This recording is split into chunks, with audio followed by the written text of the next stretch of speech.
Menyikapi tabir kejayaan Nusantara yang telah dibangun oleh para nenek moyang, menjadi penggerak panji-panji semangat kepada kita semuanya.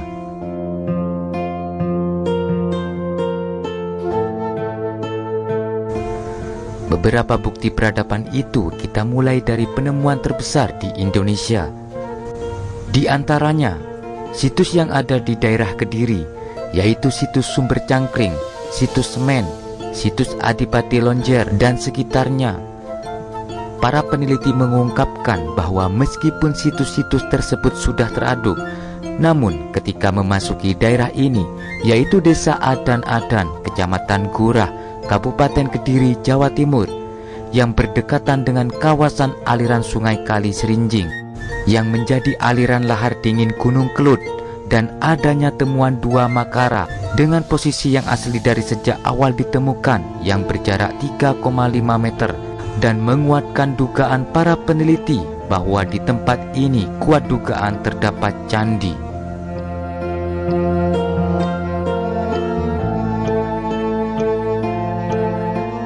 Di tahun 2016, ekskavasi pun dilakukan.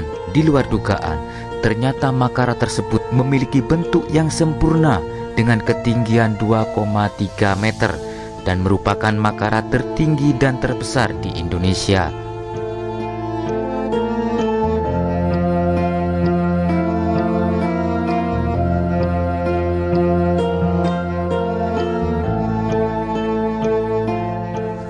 Pada tahapan selanjutnya ditemukan arca Buddha. Temuan yang pertama yaitu arca Dhyani Buddha Amitabha dengan posisi sikap tangannya Dhyani Mudra. Kemudian penemuan yang kedua yaitu arca Dhyani Bodhisattva bagian kepala.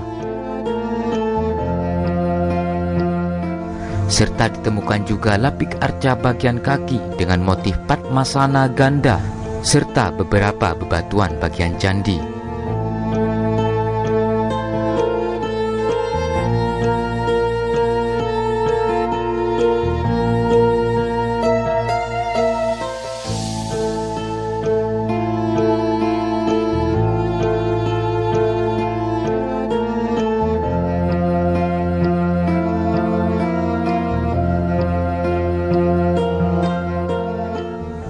Dengan luas ukuran awal 784 meter persegi, tetapi dengan temuan di sektor barat daya yang tadinya diperkirakan berbelok ke arah timur, ternyata masih lurus ke arah barat daya, dan kemungkinan luas candi ini lebih luas dari 784 meter ukuran awal, dan itu pun belum termasuk pagar yang mengelilinginya yang diduga memiliki dua lapis pagar keliling.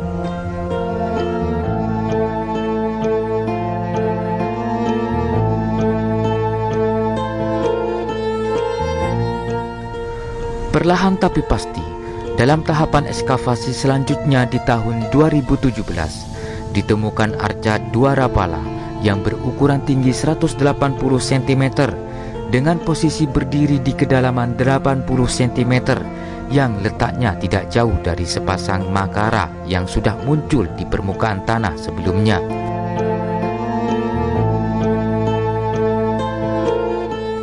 Hal ini menegaskan lagi bahwa bumi Panji Kediri menyimpan banyak misteri sejarah Nusantara dan sepatutnya kita berbangga terhadapnya.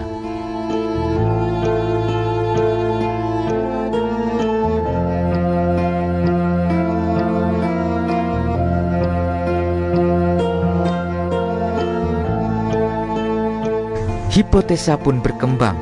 Kerajaan Kediri yang gaya seninya masih mengikuti Mataram kuno, serta adanya temuan fragmen keramik pada abad ke-10.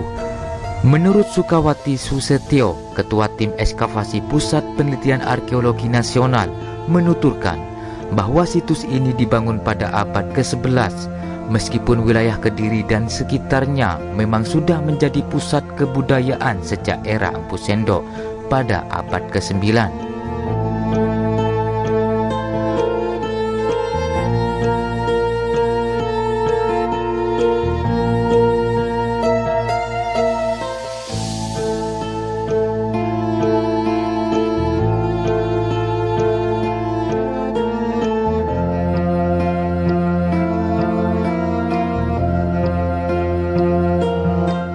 Bahkan ada sumber lain menyebutkan bahwa situs ini memiliki usia sama dengan era kerajaan Mataram kuno di Jawa Timur dan menunjukkan bahwa Candi Adan-Adan mempunyai latar belakang keagamaan Buddha Mahayana.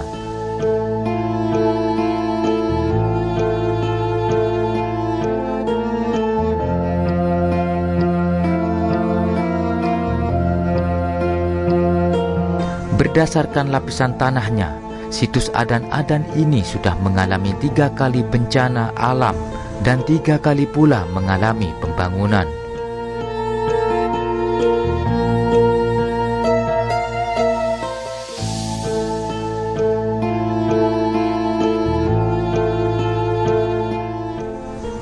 Situs Adan-Adan sudah tercatat dalam laporan Belanda yang memberitakan adanya gundukan candi berbentuk bata dan beberapa komponen bangunan candi dari batu andesit berupa makara, kepala kala, arca dwarapala, dan lain-lain.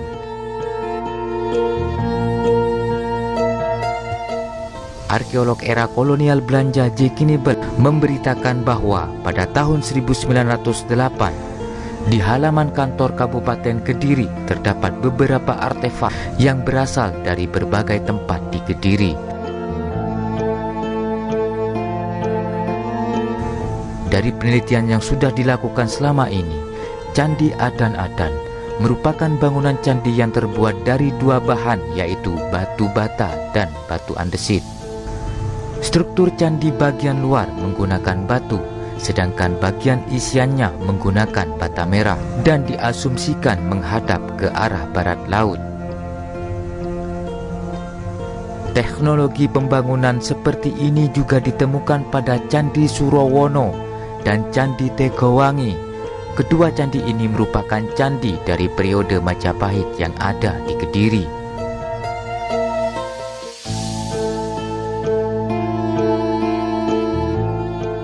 Hasil pertanggalan absolut berdasarkan uji karbon dating yang dilakukan Jasa Pelayanan Isotop dan Radiasi, Pusat Aplikasi Isotop Radiasi, Badan Tenaga Atom Nasional menunjukkan abad ke-4 Masehi.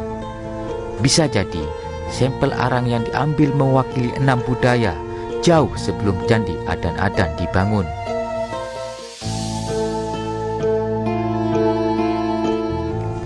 Situs Candi Adan-Adan ini diharapkan dapat menjelaskan perkembangan serta gambaran mengenai sejarah peradaban Hindu Buddha di Kediri, serta merekonstruksi kebudayaan masa Hindu Buddha pada masa klasik muda di Jawa Timur, dan diharapkan juga dapat menjelaskan perkembangan arsitektur dan ikonografi yang lebih mendalam tentang seni bangunan candi, gaya pemahatan candi, gaya pemahatan arca, pemilihan lokasi dibangunnya suatu situs, yang semua itu dapat melengkapi informasi yang selama ini sudah dihasilkan oleh peneliti dahulu.